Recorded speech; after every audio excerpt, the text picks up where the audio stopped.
अस्सलाम वालेकुम वरहमतुल्लाहि वबरकातुहू स्टूडेंट्स। हाँ, ये जो आज का लेक्चर है it is the extension of last lecture जो हमारा फिफ्थ लेक्चर था, जिसमें हम एक्चुअली जो हमारा आर्किटेक्चर है माइक्रो प्रोसेसर का, हमें एक्चुअल में वो डिज़ाइन करना है। तो हम जो इस टॉपिक का नाम है ओवरऑल, जो हम पिछले एक दो लेक्चर से देख रहे हैं, उसका नाम है रोड टू माइक्रो प्रोसेसर्स। तो पिछली बार हमने डिस्कस किया था मल्टीप्लेक्सर लॉजिक, और हमने देखा था कि मल्टीप्लेक्सर लॉजिक जो है उसकी वजह से यूजिंग मल्टीप्लेक्सर्स हम कैसे बना सकते हैं डिफरेंट जो हमारे पास एज मतलब मल्टीप्लेक्सिंग लॉजिक जो है वो कैसे हम यूज़ कर सकते हैं एज डिजिटल प्रोसेसर या डिजिटल प्रोसेसिंग डिवाइस, जैसा भी हमने बोला था पहले। तो बात यूँ है कि डिस्कशन वाले क्लास में किसी बच्चे ने पूछा था कि जो हमारे मल्टीप्लेक्सर्स है तो क्या उनको हम multiple input multiple output devices as use नहीं कर सकते हैं। The answer is no. अगर एक ही मल्टीप्लेक्सर हमारे पास होगा, नॉर्मली मल्टीप्लेक्सर को ऐसे बनाते हैं सॉरी, तो ये होता है multiple input and single output device हमेशा, और हमारे पास कुछ सिलेक्शन लाइंस होती हैं। For example m cross 1, so such that m is equal to 2 raised to power n will be the number of selection lines, m will be number of inputs, and 1 will be the output. तो जब एक ही output है तो how is it possible to make it है MIMO device. लेकिन हमारे पास इसका एक बाई है जिसको हम बोलते हैं डीकोडर्स। तो उनसे भी एक लॉजिक क्रिएट होता है, दैट्स कॉल्ड डीकोडर लॉजिक। असल में इतनी डिटेल में जाने की ज़रूरत नहीं थी, लेकिन बिकॉज हमारे पास ये आ गया एज ए क्वेश्चन, तो इसलिए मुनासिब ये है कि हम इसको थोड़ा सा डिस्कस करें ताकि माइक्रो प्रोसेसर को कल को समझने में हमें आसानी होगी। सो जो हमारा ये डिकोडर लॉजिक है,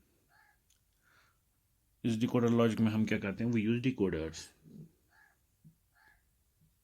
जो हमारे हमको पता है जो डिकोडर्स हैं they are m cross n devices, so your m number of inputs and n number of outputs, where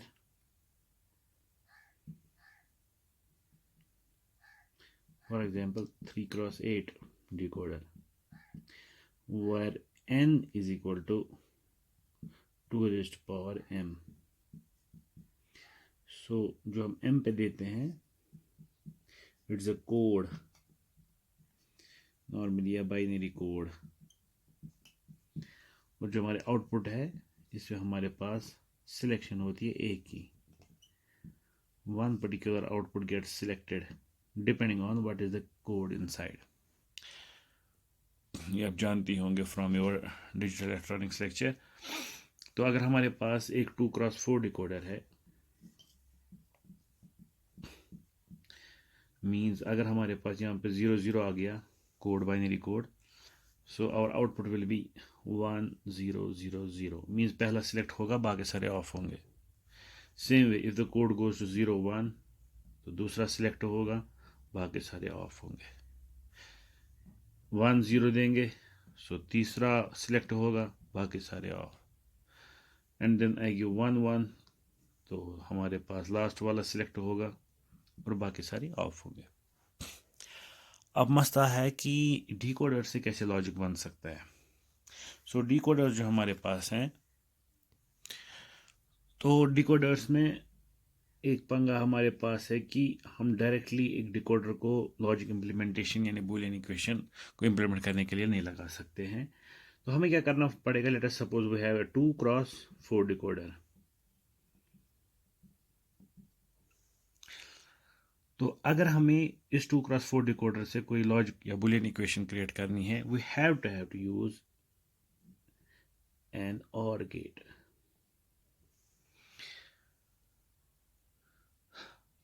for example मुझे अभी जो बुलियन इक्वेशन सॉल्व करनी है, that is y must be equal to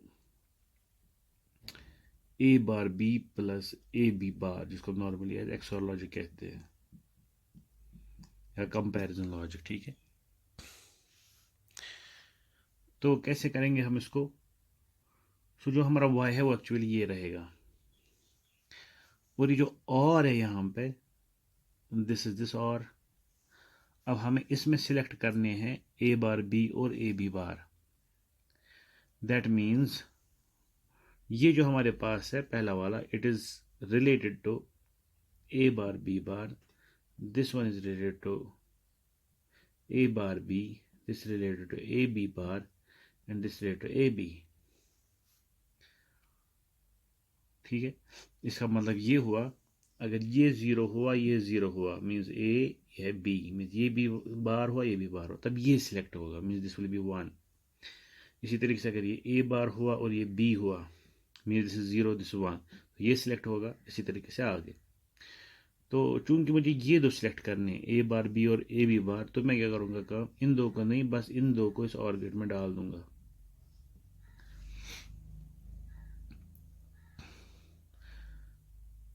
ठीक, तो इसका मतलब ये हुआ कि खाली जो आपके पास और गेट है, इसका लॉजिक तभी वन आएगा when one out of these two is one. वो कब होगा? जब आपके पास ए बार बी आएगा तो ऑब्वियसली वन होगा ये, और जब ए बी बार होगा तो वन होगा ये, क्योंकि और गेट है, दो में से कोई भी आए, so you will get the output. So 0 1 और 1 0 विल गेट आउटपुट। अच्छा, क्योंकि हमें इसको मल्टीपल इनपुट मल्टीपल आउटपुट बनाना है, तो अभी 2 इनपुट्स हैं। लेट सपोज मुझे 2 इनपुट में और कोई लॉजिक क्रिएट करना है। For example I have to create y is equal to A B, that mean an and logic out of it. So उसके लिए मैं क्या करूँगा काम, I will simply get a second thing, that's A B, take it as output. Let us suppose this y1, this y2, so A B हो गया। अच्छा, मुझे चाहिए y3, तीसरा logic, that should be A bar B bar plus A B. So what should I do, फिर से एक और गेट लगाऊंगा, the output will be y3। Now I will take these two inputs, A bar B bar हो गया पहला वाला, और ए बी हो गया लास्ट वाला। So y3 will provide me the logic of A bar B bar plus A B. इसी तरीके से आपको जितने भी लॉजिक्स प्रोवाइड करने हैं आउटपुट पे चाहिए, आप एक डिकोडर का इस्तेमाल करेंगे। डिपेंडिंग ऑन तो आपको कितने इनपुट्स हैं, नंबर ऑफ वेरिएबल्स, जितने नंबर ऑफ वेरिएबल्स आपके पास है उतनी इनपुट डिकोडर होना चाहिए। मीन्स अगर मेरे पास 2x4 डिकोडर है, जो मेरे पास बूलियन इक्वेशन जिसको मैं सॉल्व कर सकता हूँ, उसमें नंबर ऑफ वेरिएबल्स जो होंगे वो कितने होंगे, 2। ठीक है, तो उसके बाद मैं कितनी बूलियन इक्वेशन सॉल्व कर सकता हूँ, ऑब्वियसली जितने भी मेरे पास कम्बिनेशंस हो सकती हैं, तो वो हो सकते हैं 16 डिफरेंट बूलियन इक्वेशंस मैं सॉल्व कर सकता हूँ। और उसके लिए मुझे क्या लगेंगे, डिफरेंट टाइप ऑफ और गेट्स लगेंगे, डिपेंड करता है आपको कितने आउटपुट चाहिए। अच्छा, मैक्सिमम इनपुट और गेट कौन चाहिए आपको, इट डिपेंड्स कि आपके पास कितने लिटरल्स होंगे इसमें। जैसे सपोज आपको 4 हैं या आपको 3 है, y4 is equal to let us suppose A bar B bar plus A B bar plus A B, तो उस वक्त आपको 3 इनपुट वाला चाहिए। ठीक है, सो यू विल नीड और गेट हैविंग 4 इनपुट्स, 1 2 3 सॉरी 3, तो अपने अपने साइड से आएंगे and it will provide you the output. So this is how decoder logic जो है वो करता है काम, ताकि हम प्रोसेस कर सकें। और जो हमारी बूलियन इक्वेशन है जो हमने देखी हुई है ऑलरेडी अपने गोल के लिए, सो वो भी हम इजीली इस लॉजिक से भी सॉल्व कर सकते हैं। और ये जो हमारे पास ये डिकोडर्स हैं, मल्टीप्लेक्सर्स हैं, और इससे पहले जो हमने डेडिकेटेड गेट लॉजिक या बाकी लॉजिक्स पढ़े, ये सब इस्तेमाल होते हैं हमारे माइक्रो प्रोसेसर के डिज़ाइन में डिफरेंट जगहों पे। तो जब उनका टाइम आएगा वो हम देख लेंगे। ओके, तो लास्ट टाइम जो हमने देखा था मल्टीप्लेक्सर लॉजिक, तो मैंने आपको बोला होगा कि मल्टीप्लेक्सर लॉजिक ऐसे तो दिखती है एक छोटी सी चीज़, लेकिन ये मल्टीप्लेक्सर लॉजिक जो है एक मल्टीप्लेक्सर जिसकी वजह से हम लॉजिक क्रिएट कर सकते हैं, this actually building block of one of the big class of digital processors called FPGAs, field programmable gate arrays. अगर नाम सुना होगा, फील्ड प्रोग्रामेबल गेट एरेज जो होते हैं उनमें मल्टीप्लेक्सर लॉजिक का इस्तेमाल होता है। उनमें हमारे पास होते हैं LUTs, तो वो बने हुए होते हैं हमारे मल्टीप्लेक्सर से, द मल्टीप्लेक्सर लॉजिक। सो बहुत सारे मल्टीप्लेक्सर्स कम से कम I can say in millions, और वो हम उतने डाल सकते हैं एक आईसी में आजकल, ताकि वो different different parallel different logic जो हमारे पास है उस पर काम कर सकें। तो अभी हम देखेंगे कि अगर हमारे पास, जो हमने पिछली बारी बोला था कि अगर हमारे पास एक एएलयू है जिसको हम बोलते हैं arithmetic logical unit,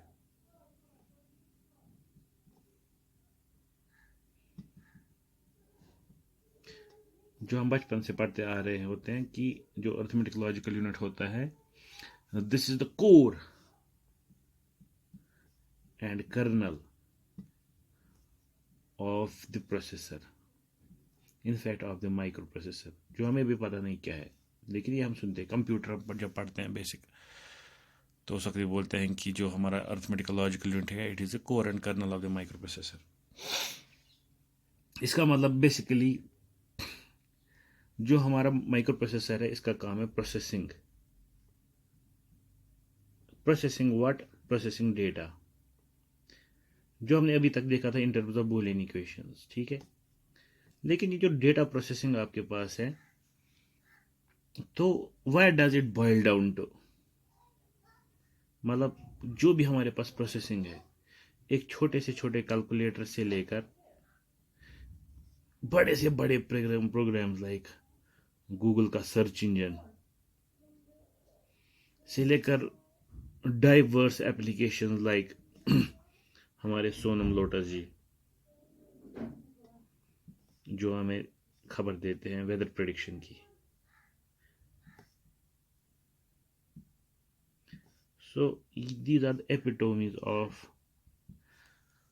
processing that we can think of, क्योंकि ऐसी चीज़ें हम सोचते हैं ओ कैसे गूगल काम करता है, कि मैं गूगल पे मैं जाता हूँ, वहाँ पे मैं लिखता हूँ जैसे अपना नाम रऊफुल आलम, एंड देन आई क्लिक, और मुझे वहाँ से मिलते हैं जहाँ जहाँ पे इंटरनेट में मेरा नाम होता है, I get it. So astonish हो जाता है इंसान कि how do we get it. Same way 10 दिन पहले हाउ डज सोनम लोटस और एक्यू वेदर और वेदर फोरकास्ट.com नो कि किस पॉइंट पे, किस जगह पे, किस वक्त पे कितनी प्रेसिपिटेशन होगी, कितना स्नो होगा, कितना रेन होगा, कितनी हवा होगी, उसकी स्पीड क्या होगी, एक्स्ट्रा। तो ये बहुत बहुत बड़े बड़े प्रोग्राम्स लिखे हुए होते हैं। तो मैं थोड़ा सा बोल देता हूँ ताकि हम इसको आसान कर दें इन चीज़ों को। लेट अस सपोज हमारे पास गूगल सर्च इंजन है। गूगल सर्च इंजन जो है ये एक प्रोग्राम है जो रन होता है गूगल सर्वर पे, जिसकी वजह से गूगल सर्च इंजन जो है एक्चुअली है क्या, ये हमारे पास इंटरनेट है। इंटरनेट आपको पता है ये दो चीज़ों का बना हुआ है, ये है नेटवर्क ऑफ कंप्यूटर्स, और उन कंप्यूटर्स में क्या है, इंफॉर्मेशन, ठीक है। और वो इंफॉर्मेशन किस फॉर्म में है, in terms of web page. Normal page जो वर्ड का होता है और जो वेब पेज होता है, इनमें क्या फ़र्क होता है, these web page can be hyper linked. Hyper link का मतलब अगर हमें एक पेज से दूसरे पेज में जाना है, हमें सिंपली क्लिक करना है किसी भी पर्टिकुलर पॉइंट पे, सो वी गेट टू दो, दैट्स कॉल्ड ब्राउजिंग, यानी कि हम ब्राउज कर सकते हैं इनको all over this network of computers. अब ये सारे वेब पेज रहते हैं, ये कहाँ पे रहते हैं, एक जगह पे रहते हैं जिसको हम बोलते हैं वेबसाइट, ठीक है। और एक हब वेबसाइट का एक नाम होता है जिसको हम बोलते हैं यूआरएल, जैसे www.universityofkashmir.com, ठीक है। सो यूनिवर्सिटी ऑफ कश्मीर की जो वेबसाइट होगी तो उनका ऑब्वियसली एक सर्वर होगा। ये सर्वर कुछ नहीं होता है, कंप्यूटर होता है, that will be connected to this cloud. Cloud है हमारा इंटरनेट, ठीक है, जिसके साथ और सारी दुनिया के कंप्यूटर्स कनेक्टेड है। अब इस सर्वर पे हमारे पास मेमोरी है, जिस मेमोरी में एक पर्टिकुलर एरिया हमने चूज़ किया हुआ है जहाँ पे हमने ये पेज रखे हुए हैं। अब ये पेज जो हमारे पास है, जब हमें इनको एक्सेस करना होगा इंटरनेट में से कहीं पे भी, तो हम क्या जाते हैं, हम इस वेबसाइट पे जाते हैं, यानी कि हम यहाँ पे URL लिखते हैं, जिसकी वजह से हमारे कंप्यूटर पे यहाँ ये पर्टिकुलर वेबसाइट पे जो भी पेज है ये खोलते हैं। उसके बाद हम ब्राउज कर सकते हैं बिटवीन द पेज। उसी तरीके से कम्युनिकेशन होता है बिटवीन द कंप्यूटर्स। जहाँ पे भी ये चीज़ आपने रखी हुई है, it can come through internet this, यहाँ का जा सकता है यहाँ, और बाकी चीज़ें। तो जब हमारे पास सर्च इंजन नहीं थे तो हमें पता नहीं होता था कि कौन कौन सी वेबसाइट है हमारे पास। सो उस ज़माने में हमें क्या करना पड़ता था, we had to keep a list of websites.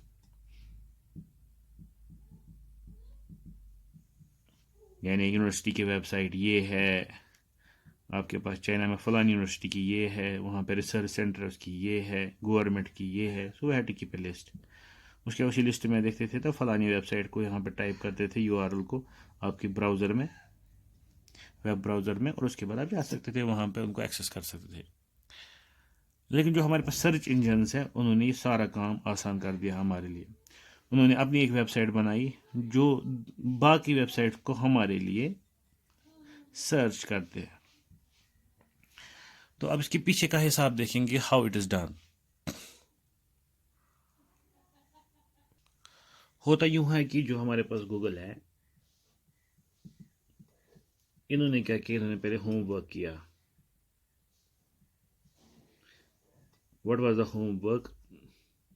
इन्होंने क्रिएट किया एक सॉफ्टवेयर, एक थोड़ा सा सेगमेंट सॉफ्टवेयर का, जिन्होंने उनको बोला that is normally bold called as web spider और वेब क्रैवलर।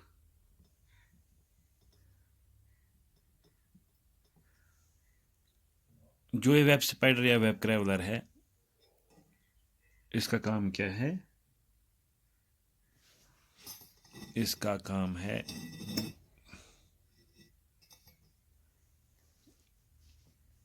वेब स्पाइडर और वेब क्रैवलर का काम एक छोटा सा प्रोग्राम सेगमेंट है, इट्स अ सिंपल प्रोग्राम। ये क्या करता है काम? ये ऑटोमेटिकली, नॉर्मली हमें जब किसी वेबसाइट पे जाना होता है, जैसे वेबसाइट पे गए www.kashmiruniversity.com पे, हमें खुल गया वहाँ पे पेज, जिसको हम बोलते हैं होम पेज, ठीक है। फिर इस होम पेज पे दी होती है links links links links links links, hyper links, ऐसे ही टैब्स, बाकी चीज़ें, पिक्चर्स। फिर हम जिस पे क्लिक करते हैं, जिस पे क्लिक करते हैं वहाँ हम ब्राउज करके जाते हैं और वो इन्फॉर्मेशन हम देख सकते हैं। मसला इन्होंने क्या किया, इन्होंने एक सॉफ्टवेयर क्रिएट किया, एक छोटा सा प्रोग्राम क्रिएट किया, जो क्या करता है, जो ये मैनुअली इंसान करेगा ये खुद ही करता है। मतलब अगर ये किसी वेबसाइट पे पहुंच गया तो वहाँ पे जितने हाइपर लिंक्स है, वहाँ पे जितने टैब्स हैं और जितनी बाकी चीज़ें हैं, ये खुद ही क्लिक करता है। खाली क्लिक नहीं करता है, उसके बाद क्या करता है, साथ में ये एक डेटाबेस क्रिएट करता है। उस डेटाबेस में क्या होता है, टेबल होता है नॉर्मली। मैं एक छोटी लेवल पे समझा रहा हूँ। तो उसके नॉर्मली दो रोज हैं। एक रो है जहाँ पे ये पर्टिकुलर पेज पे गया और वहाँ की इंपॉर्टेंट इंफॉर्मेशन जो है वो कल चेक करता है। जैसे वो चीज़ें जो हेडलाइंस में लिखी हुई हैं, वो चीज़ें जो कलर में लिखी हुई हैं, वो चीज़ें जो इटैलिक्स में लिखी हुई हैं, या वो चीज़ें जो बहुत बारी रिपीट हो रही हैं, ठीक है। इनको एक साइड से रखा और दूसरे साइड से ऊपर जो इसका URL है, ठीक है। हर एक पेज का अपना URL होता है, ये लिंक होती है। सो URL पहले होता है, उसके बाद उसकी लिंक होती है। जैसे आप होता है www.google/डॉग/ वो सारा। तो इसने एक डेटाबेस बनाई जहाँ पे ये चीज़ें यहाँ पे एक साइड से स्टोर होती है, इसकी इवज दूसरे साइड से क्या स्टोर होती हैं, इनकी लिंक्स। और यही ये पॉपुलेट करता गया, पॉपुलेट करता गया, पॉपुलेट करता गया। ये होमवर्क जो इन्होंने किया, इसमें बहुत टाइम लग गया, और चलते चलते चलते चलते आपके पास टेराबाइट्स के पीटाबाइट्स ऑफ इंफॉर्मेशन इन्होंने जमा की। जो इंफॉर्मेशन खाली ये बोलता है कि आपके पास अगर ये चीज़ें हैं, ये कहाँ पे आपको मिलेंगी। उसके बाद क्या होगा, अब यहाँ पे ये हो गया पहला, वेब क्राउलिंग या वेब स्पाइडर का काम। उसके बाद अगर हम देखेंगे काम कि अब जब ये काम कंप्लीट हो गया, अब गूगल क्या करता है। जब भी आप गूगल में सर्च देते हैं, लिखते हैं कुछ गूगल से रिलेटेड, तो आप जैसे मेरा नाम लिखेंगे रऊफुल आलम, मेरा नाम ओबियसली कहाँ पे होगा, हमारी यूनिवर्सिटी की वेबसाइट में iot.uok.edu.in। सो गूगल ने पहले ही वो काम किया होगा, ये पहले ही IoT की वेबसाइट पे गया होगा, इसने वेब क्रावलिंग की होगी, वहाँ पे रूफुल आलम मिला होगा, उसके एवज जो iot.uok.edu.in है वो भी लिखा हुआ है। इसी तरीके से इसको रूफुल आलम और कहाँ पे मिल गया, फेसबुक पे मिल गया, कहाँ पे मिल गया, व्हाट्सएप पे मिल गया, कहीं पेपर पब्लिश हुआ तो वहाँ मिल गया, कोई पेटेंट हो गया वहाँ मिल गया, तो कोई अखबार में कभी आर्टिकल आ गया तो उसमें लिख लिया। तो इसने ऑलरेडी डेटाबेस क्रिएट की हुई है। तो जब आप रूफुल आलम लिखते हैं तो यूँ ही यहाँ पे एंटर मारते हैं तो ये क्या करता है, ये सर्च करता है, ये अपनी इसी डेटाबेस को सर्च करता है। सर्च किस लिए करता है, इस रूफुल आलम को, और इसके एवज जो इसको वेबसाइट्स मिलते हैं इट लिस्ट इट आउट, और आपके सामने वो सारे लिस्ट्स आते हैं जहाँ पे पहले लिखा हुआ था कि URL का क्या नाम है, और थोड़ी सी डिस्क्रिप्शन भी बीच में दे देता है कि इससे रिलेटेड क्या डिस्क्रिप्शन वहाँ पे प्रेजेंट है। और प्रायोरिटी के हिसाब से जो सबसे बेस्ट आप इसको लगेगा वो भी एक प्रोग्राम में चलाता है कि किसमें ज़्यादा इंफॉर्मेशन हो सकती है, तो वो सबसे पहले लिखता है। ये है तरीका जिस तरीके से हमारा गूगल सर्वर चलता है। गूगल वेब स्पाइडर या वेब क्राउज़र चलता है, उसके बाद हमारे पास गूगल सर्वर पे का जो डेटाबेस है उसमें सॉर्टिंग की जाती है, उसमें से सर्च किया जाता है जो हम इंफॉर्मेशन मांगते हैं। ये जो सारा होता है गूगल सर्वर पे होता है दिस थिंग। ये जो है ये हमारे पास लोकल कंप्यूटर पे हम करते हैं, आप ये मोबाइल फ़ोन पे करते हैं जहाँ से भी, so they are linked through this internet, so everything takes place through this internet. अब ये क्यों मैं बोल रहा हूँ, क्योंकि जो असल में इसने, जब हम ये गूगल ऑन करते हैं उसके बाद हम जब कुछ इसमें लिखते हैं, सो अगर हम इसको बॉयल डाउन करेंगे, बोलेंगे लास्ट पे हो क्या रहा है, तो हो यही रहा है कि आपके पास डेटा है भरा हुआ आपके डेटाबेस में। तो आपको क्या करना है काम, आपको यहाँ से डेटा दिया गया है जिसमें लिखा गया रऊफ, यहाँ पे आपको डिफरेंट डेटा है, कहीं पे लिखा है हामिद, कहीं पे GK, कहीं पे यूनिवर्सिटी, कहीं पे रऊफ भी लिखा हुआ है, और ऐसे है। सो व्हेन सर्चिंग, तो सिंपली क्या करता है, it will obviously start from particular point जो हमारा प्रोसेसर होगा, उसके बाद क्या करेगा काम, ये अपडेट करेगा अपनी इस लोकेशन को। पहले ये इसके साथ यहाँ पे जाएगा, पहले पॉइंट पे start from a particular point, उसके बाद कंपैरिजन करेगा। यहाँ पे लिखा हुआ है रूफ, क्या यहाँ पे रूफ लिखा हुआ है, नो, अगर नहीं लिखा हुआ है तो स्टेप अप, यहाँ जाओ। तो क्या यहाँ पे रूफ लिखा हुआ है, नहीं लिखा हुआ है, सो चलो आगे, काउंट अप। क्या यहाँ पे रूफ लिखा हुआ है, नहीं, काउंट अप। क्या यहाँ पे रूफ लिखा हुआ है, यस, ठीक है। अगर यहाँ पे रूफ लिखा हुआ तो उसके एवज जो वहाँ पे आपका URL लिखा हुआ है उसको उठाओ, उसको नेटवर्क पे भेज दो जहाँ से इसने क्वेरी की हुई है, आगे चलो। क्या यहाँ पे रूफ लिखा हुआ है, नहीं। क्या यहाँ पे रूफ लिखा हुआ है, यस।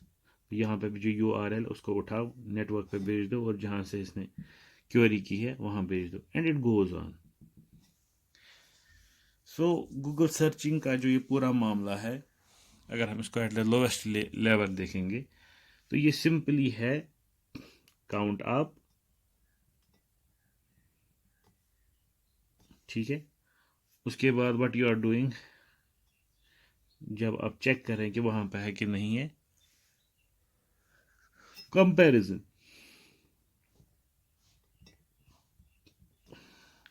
और जब कंपैरिजन होता है तो उसके बाद आप क्या करते हैं, मूव और transfer. So at the data side I can say simply shift the data.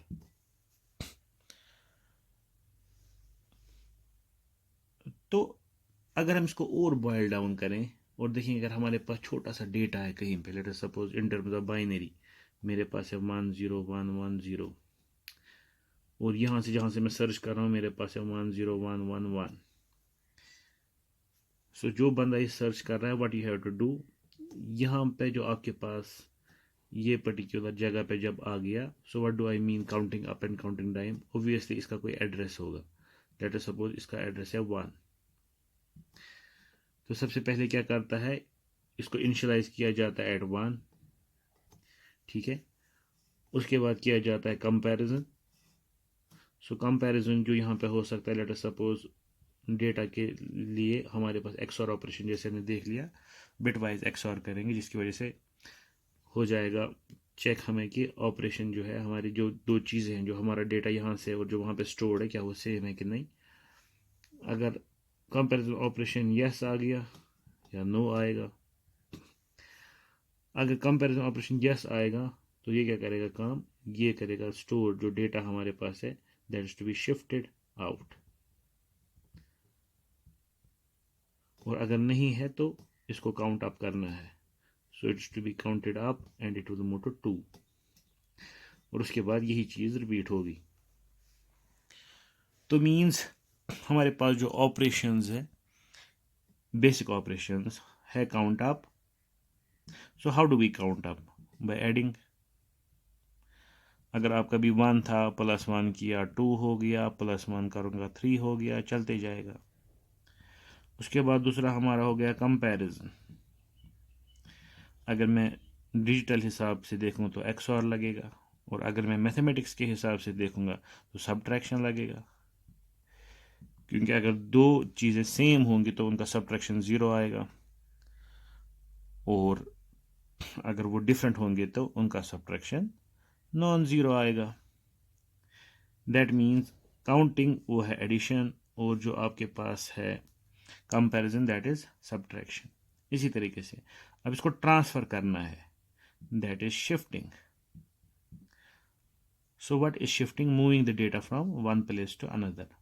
So normally जो हमारे पास शिफ्टिंग होती है, इस अगर डिजिटल के हिसाब से देखना है, so we use left shift और राइट शिफ्ट। सो बाइनरी के हिसाब से ही again it is an operation of adding 2, 4, 8, 16, 128, etc. So obviously again it is addition.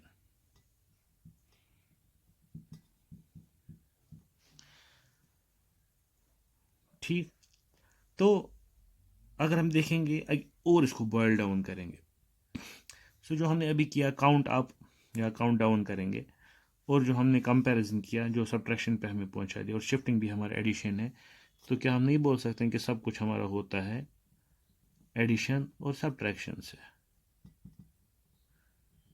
These are the basic things जो हम बचपन से नर्सरी से पढ़ते आते हैं। मेन जो हमारा एडिशन और सब्ट्रैक्शन है वही मेन चीज़ें हैं जिनकी वजह से हमारा सब कुछ हो रहा है। हम इसी एडिशन और सब्ट्रैक्शन को डिफरेंट तरीक़ों से देखते हैं।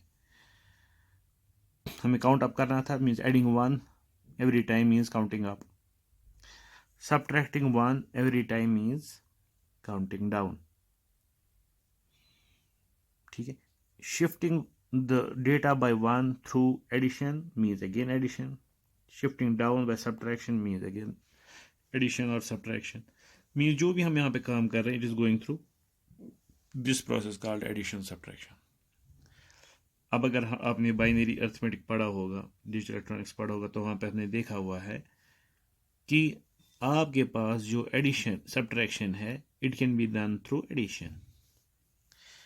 मतलब अगर आपको करना है 5 - 2, so it is actually equal to 5 + -2, means आपकी सब्ट्रैक्शन ऑपरेशन भी असल में एडिशन ऑपरेशन ही है, मगर आप एडिशन किसके साथ करते हैं इसको, with the complement of what you got here. So 2 का कॉम्प्लीमेंट है -2, so if you know the complement तो आप एडिशन कर लीजिए तो आपका सब्ट्रैक्शन भी हो गया।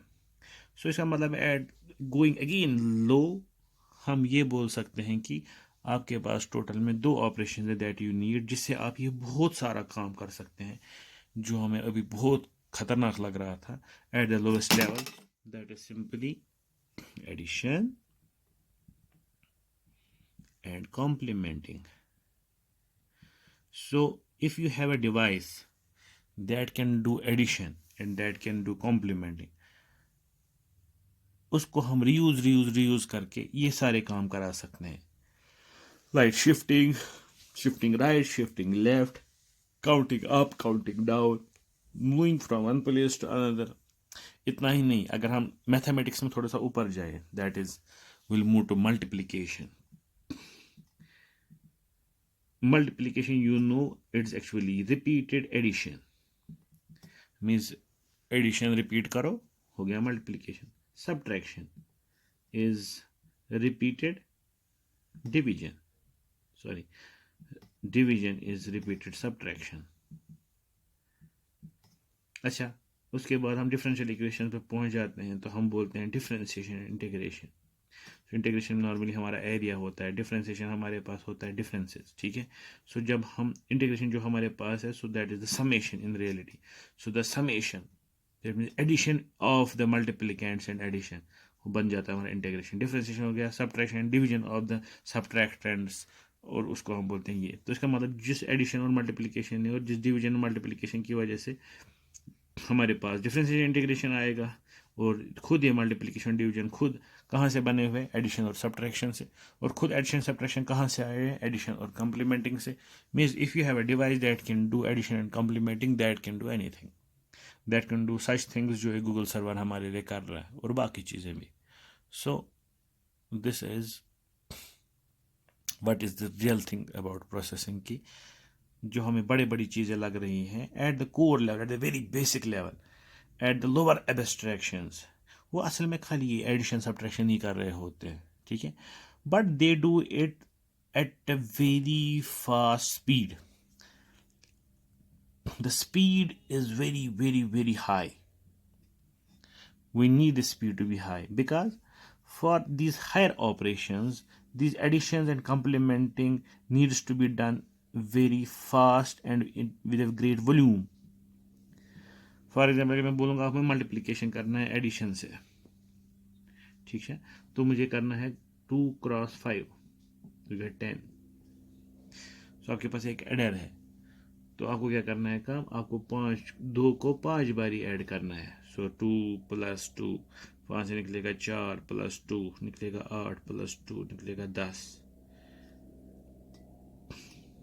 ठीक है. इसका मतलब 5 बारी आपने 2 को ऐड किया अपने साथ, तो आपको मिल गया 10. सो खाली ये काम करने के लिए 2 को 5 बारी आपको ऐड करना पड़ा. सो दैट मीन अगर आपके पास एडर है, आपको 5 बारी उसको लूप करके ऐड करना है, देन यू नीड दिस.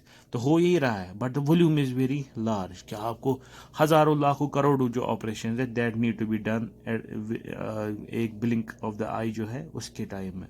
ठीक है. तो स्पीड एंड वॉल्यूम, ऑब्वियसली जब वॉल्यूम बहुत ज़्यादा है, so in order the operations to be completed in jiffy in very less time, we need the speed of these devices to be very fast.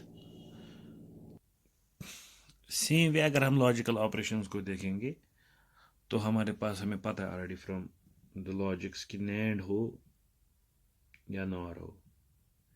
So if we have these operations, we can do anything in digital. So then obviously we have this ALU, that means arithmetic यानी कि mathematics, and logical, that means logics, a unit that does these functions. अब मैंने अभी बोला कि हमारे पास अगर खाली एडर होगा और कम्प्लीमेंटर होगा तो we can do many things, मगर obviously why to keep the hardware such simple and do the operations in such a great volume. क्योंकि हार्डवेयर बहुत सस्ता बन रहा है आजकल, इसीलिए काम हो रहा है कि हार्डवेयर में ही मैक्सिमम चीज़ें हों.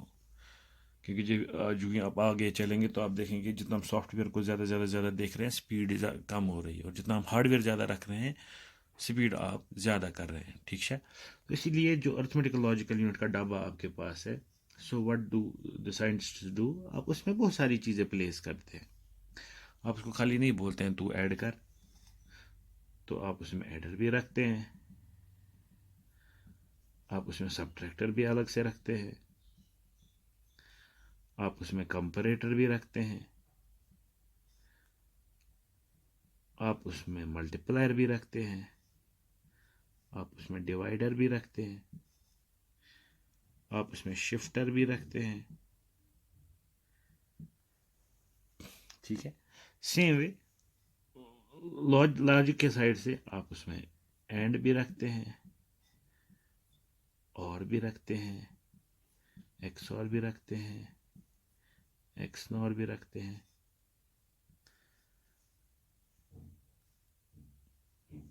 ठीक है. नैंड भी रखते हैं, एक्स्ट्रा. तो ये सारी चीज़ें जो है आप एक डब्बे में डाल देते हैं. अब इस डब्बे की क्या बात है, इस डब्बे को हम नॉर्मली क्या बोलते हैं, अर्थमेटिक एंड लॉजिकल यूनिट, क्योंकि ये क्या कर सकता है, दो तरीके के ऑपरेशंस कर सकता है, arithmetical operation and logical operations. अब ये जो डब्बा है ये हमने अभी ब्लैक बॉक्स है हमारे लिए कि हमें पता नहीं अंदर से इसमें कैसी इम्प्लीमेंटेशन है, लेकिन बाहर से ऑब्वियसली हमारे पास पता है हमें क्या हो सकता है, क्या क्या हो सकता है। Obviously we will have inputs, probably two inputs, जिनके दरमियान हमें कुछ काम करना होगा। लाइक एडर है, दो बिट्स के दरमियान एडिशन, दो बिट्स के दरमियान सब्ट्रैक्शन, दो बिट्स के दरमियान कंपैरिजन, दो बिट्स के दरमियान मल्टीप्लिकेशन, दो बिट्स के दरमियान डिवीजन, शिफ्टिंग, इसी तरीके से फिर एंड और एक्सओर ऑपरेशन। और if it is not two bits, it can be many bits. Let us suppose 4, or it can be 8 bytes, or it can be 16 in terms of a word of 16 bits. ठीक है, सो वो parallelly काम करेंगे और उसके बिना पे you can have the output. That output can again be a single bit, 4 bit, 8 bit, 16 bit, depends. बस हो गया। क्या ये काफ़ी है? एक्चुअली नहीं, क्योंकि इसमें और एक चीज़ की ज़रूरत है, दैट इज़ सिलेक्शन लाइन्स।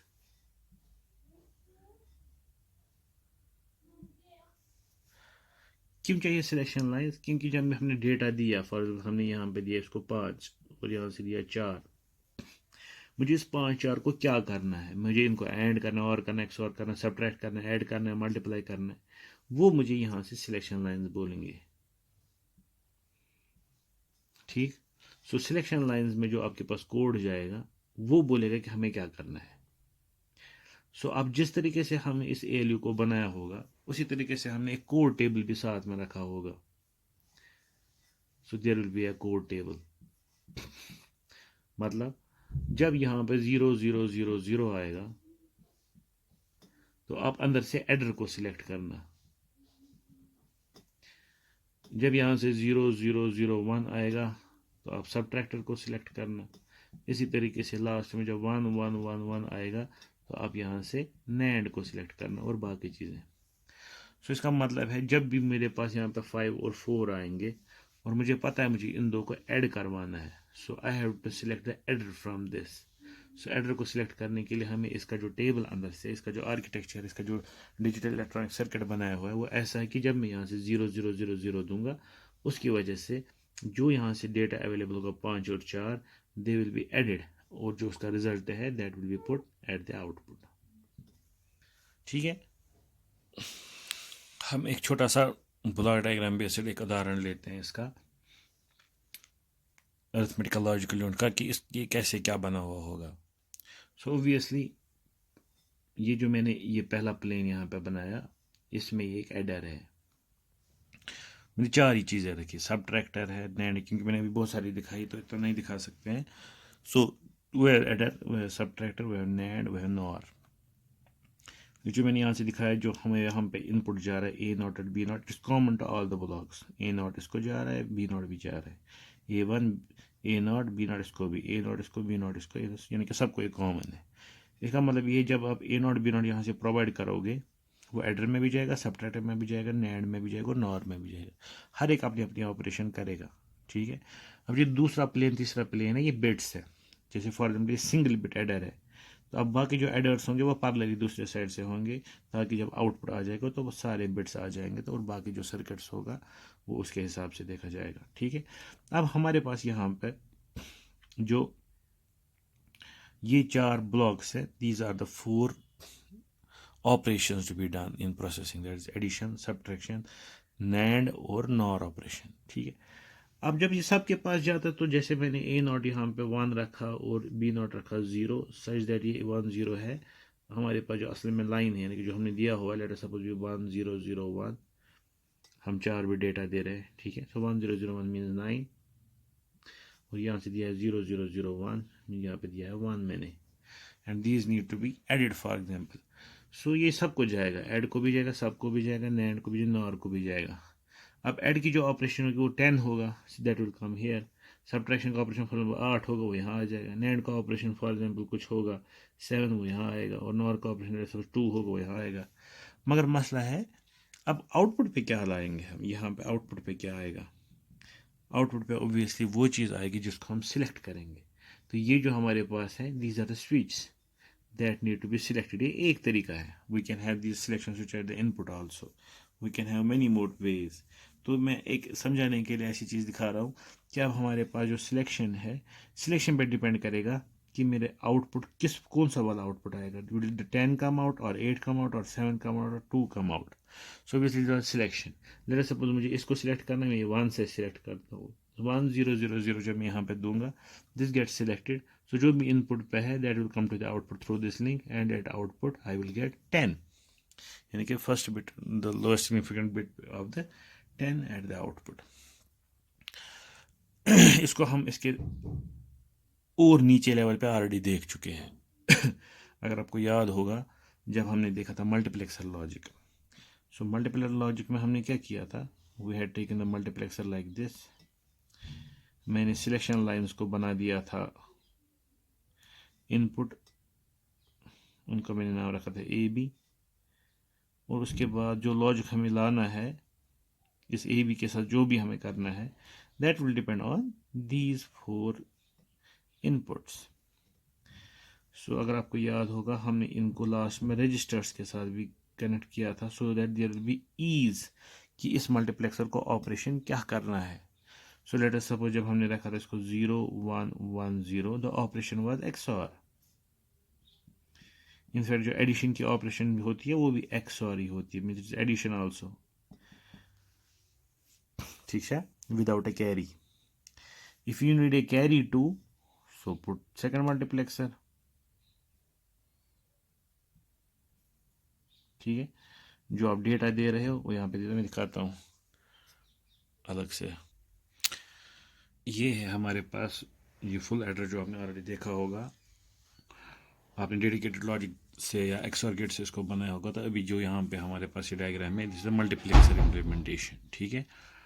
इस मल्टीप्लेक्सर इम्प्लीमेंटेशन में हमने क्या किया हुआ काम, दिस ट्रू टेबल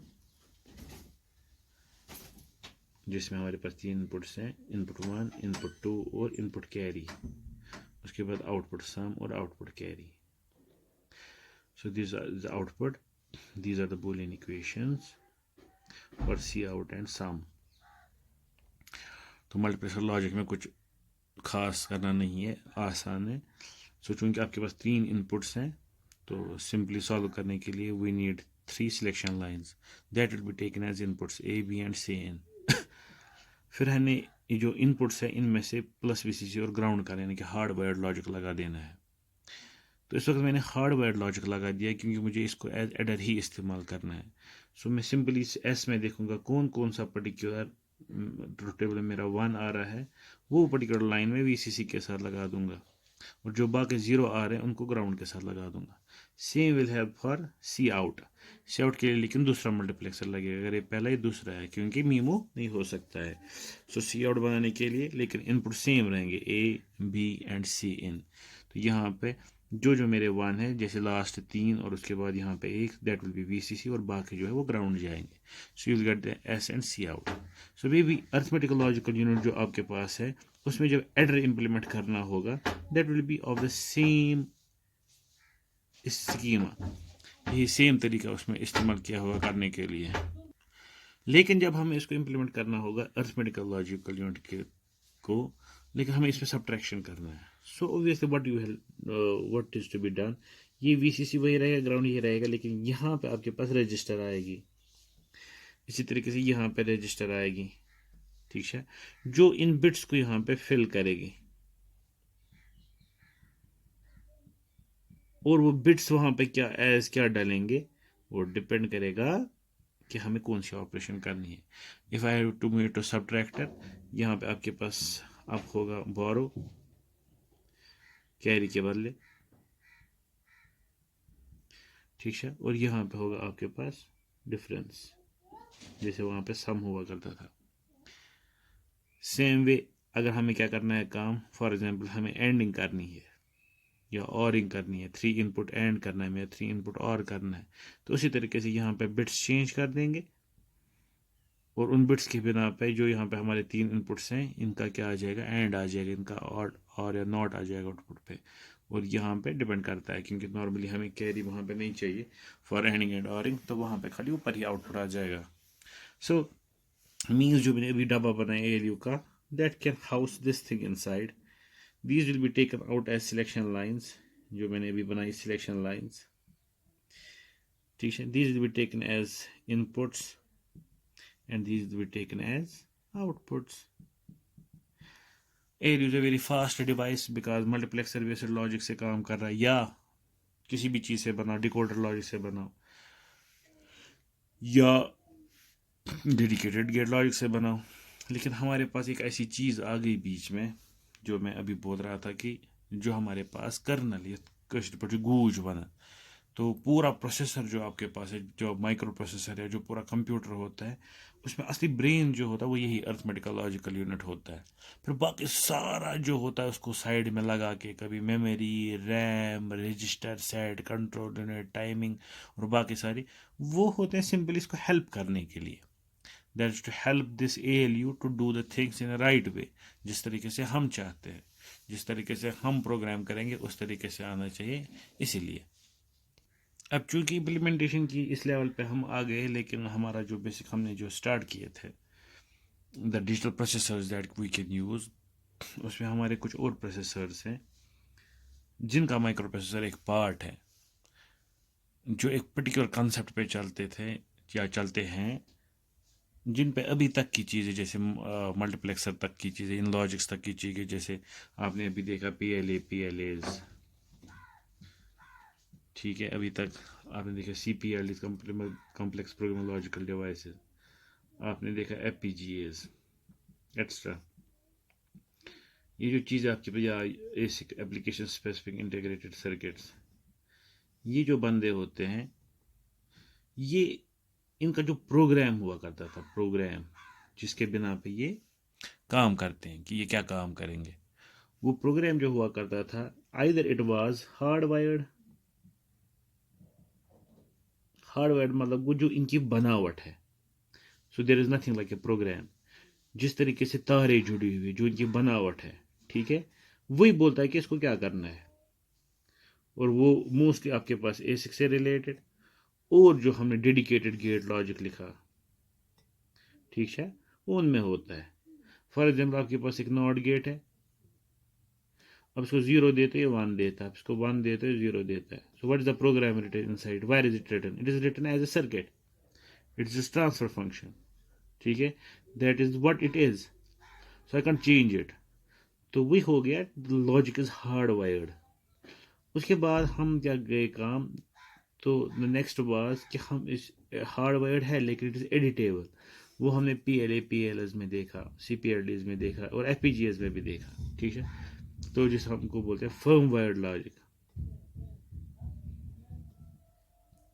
कि we can change the logic, लेकिन हम ये एज फर्मवेयर है कि कंटिन्यूसली रहता है, नॉर्मली इसको इसी पे काम करना पड़ता है, ये एप्लीकेशन स्पेसिफिक चीज़ें होती है, ठीक है, जिसमें हमने PL इन सबको देखा, CPLD, FPGA, जिस तरीके से भी हम प्रोग्राम करते हैं इनको, they are all in firm wired logic.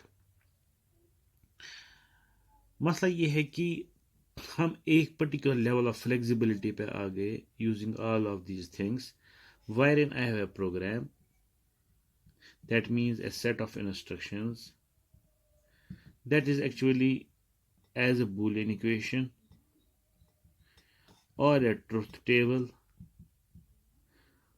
or a program snippet, ठीक है, और इसको हम या तो बर्न करते हैं या राइट करते हैं, सो दैट हमारी प्रोसेसिंग हो जाए। लेकिन इसमें एक बहुत बड़ा फ्लेक्सिबिलिटी का इशू ये है कि जो भी हमारे इस तरीके का प्रोसेसर है, जब आप इसमें कुछ लिखते हैं, the program is one time, it's one T programme.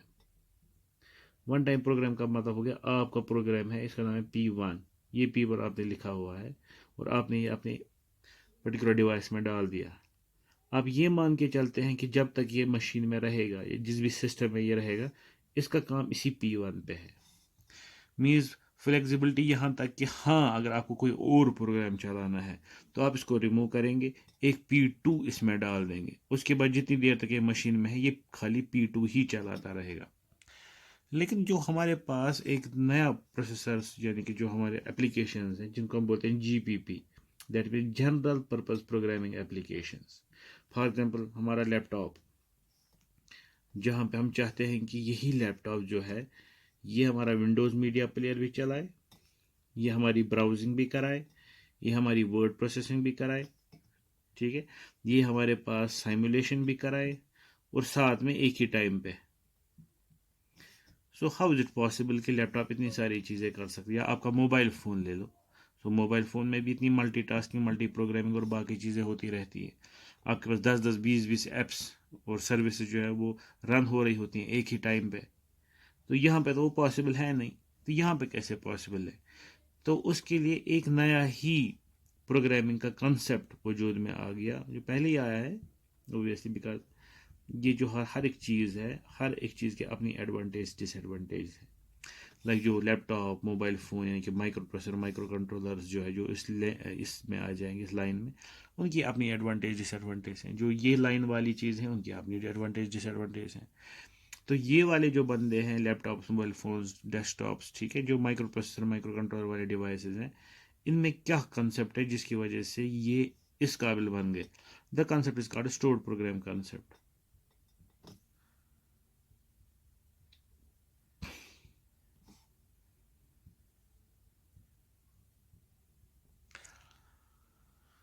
तो स्टोर्ड प्रोग्राम कंसेप्ट क्या बना? ये बोलता है यार, जो आपने अभी ये डिवाइस लाया, that is capable of delivering this program P1, executing it. जो अगर इसको दूसरा प्रोग्राम एग्जीक्यूट करना है तो उसके लिए पहला ये P1 ख़त्म करना पड़ेगा, उसके बाद ये P2 इस पर डालना पड़ेगा, और ये P2 जो हम ये मान के चलते हैं कि आप इसको इसके बाद P2 ही खाली चलाना है। लेकिन ये वाले डिवाइसेस हमें बोलते हैं नहीं, आप P1 भी चलाओ, आप P2 भी चलाओ, आप P3 भी चलाओ, और आप स्टैंड बाय रखो P4, P5, P6, P7 को, जो भी कभी भी आ सकते हैं चलने के लिए, ठीक है। इसीलिए इनको बदलना पड़ा concept, that's called stored program concept. तो अब हमारे पास एक ही प्रोग्राम नहीं है, हमारे पास जितने भी प्रोग्राम्स हैं वो स्टोर रहते हैं।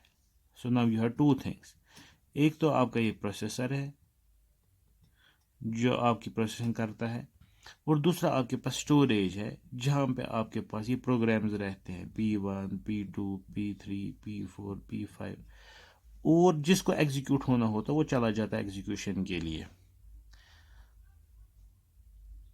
दो को चले जाना तो दो भी चले जाओ, एग्जीक्यूट हो जाओ, और जो एग्जीक्यूट करके ख़त्म आ जाता है वो वापस आ जाता है, मेमोरी में रहता है, अपना आउटपुट रख के स्टोर। सो ये जो हमारी चीज़ें हैं यहाँ पे, this is called stored program concept. So stored program concept में खाली प्रोसेसर नहीं है प्राइमरी चीज़, सो उसमें प्राइमरी चीज़ और एक बन जाती है। यहाँ पे जो हमारे पास प्राइमरी चीज़ है that is the main hardware, that is the processor, जैसे FPGA, CPLD, PLA, PL। लेकिन यहाँ पे जो हमारे पास प्राइमरी चीज़ बन गई वो है प्रोसेसर, तो है ही जो प्रोसेस करेगा, लेकिन इसके साथ जो मेमोरी है, इसका जितना प्रोसेसर का हाथ है उतना इस मेमोरी का हाथ है, क्योंकि ये मेमोरी यहाँ पे एक्ट करती है both as a processing helper, यानी कि प्रोसेसिंग में भी हेल्प कर रहा है, और साथ में दूसरा दैट इज स्टोरेज, तो ये एज ए स्टोरेज भी हमें हेल्प करता है। तो कैसे? हमारे पास इस स्टोर्ड प्रोग्राम कंसेप्ट ने एक बिल्कुल एक लाइन ऑफ डिवाइसेस को जन्म दे दिया, जहाँ जो स्टार्ट हो गया with microprocessors, then microcontrollers, then CPUs, then GPUs, then application specific instruction processors, application specific system processors, etc etc। ये सारी चीज़ें जो है they all work on the same stored program concept, और ये चीज़ हमें देखना है आगे in next classes in one और द अदर वे। बाकी वस्सलाम।